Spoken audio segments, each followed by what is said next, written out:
Good morning and welcome to our adult story time this morning. If you recall, we're taking our stories from the book Fractured Fairy Tales, and the stories are told by A.J. Jacobs, and they were featured on the Rocky and Bullwinkle and Friends show. Today's story is Sir Galahad. Once upon a time, in the little kingdom of Levittown by the sea, there lived a man named Galahad. Harry Galahad, to be exact, the world's most famous clown. Big red nose, huge shoes, white suit, the works. One day, Harry and his wife Bessie had a son, and they took the little fellow to be registered with the town clerk. Perched on a high chair, the town clerk looked down his nose, past a wart, past his horn-rimmed glasses, and asked Harry the big question. "Have you chosen a name for this child?" "Yes, sir," replied Harry. "Sir," said the clerk. "Very well." And before Harry could stop him, the town clerk had written the baby's name in the town register, Sir Galahad. "But that's not his name," cried Harry. "Sorry," said the bureaucrat. "No change is allowed in the town register." "But what kind of name is Sir?" pleaded Harry. "Everybody will laugh at him." As if Harry didn't make his living getting laughed at. Now, Sir, as he was officially known, already had his future decided for him. He was to follow in his father's footsteps, which were about a size 34 triple Z. In case you're interested, he was to be a clown. Sir would come home from school, his history and chemistry books clutched to his chest. "Put that garbage down," insisted his father. "It's time for us to do clown work."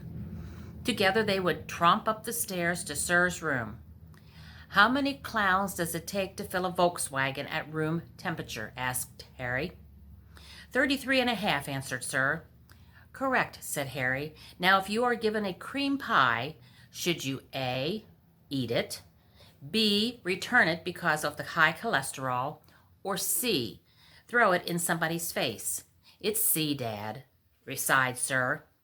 And so on and so on. The problem was, Sir just didn't have his heart in it. What Sir really wanted wasn't to be a clown at all, but a knight. A manly, medieval, armor-clad knight. Each evening Sir would go to bed, close his eyes tight, and try his absolute hardest to dream about being a knight.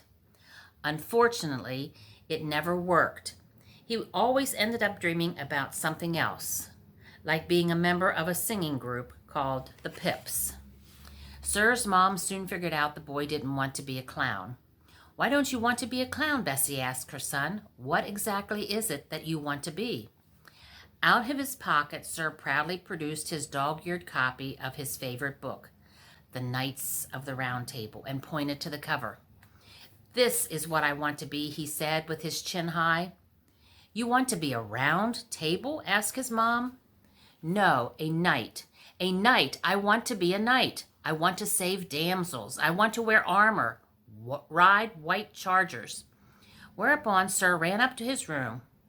His father ran after him, but Sir slammed the door in his dad's red bulbous nose. That night, something wonderful happened. As usual, Sir tried to dream of being a knight, and this time he made it. Zap! Armor, helmet with a feather on it, the works. He even got a lackey, a short fellow who was to do his bidding. "Bring me a white charger," demanded Sir. 5 minutes later, the lackey returned with a skinny, bony pony. Excuse me, that's a white charger?" "Well, Sir William Shoemaker got here earlier and took the last good horse," said the lackey. So Sir mounted his less-than-perfect steed and trotted off for adventure. He soon learned that riding in shining armor wasn't quite the picnic he had imagined. The ventilation in those suits was non-existent. Anyway, Sir sought high and low for a damsel in distress, until suddenly he heard, "Help!" Yes, a damsel in distress, and nothing trivial either. The damsel had been captured by a fire-breathing dragon who threatened to eat her for dinner. With impressive valor and without breaking any rules set by Geneva Convention, Sir Slew the Dragon. The maiden gazed lovingly at her conquering hero. "You're probably guessed that I'm a princess," she said. "I sorta had a hunch." And as you expect, when Sir took the princess home, the king was so impressed that he gave Sir his daughter's hand in marriage.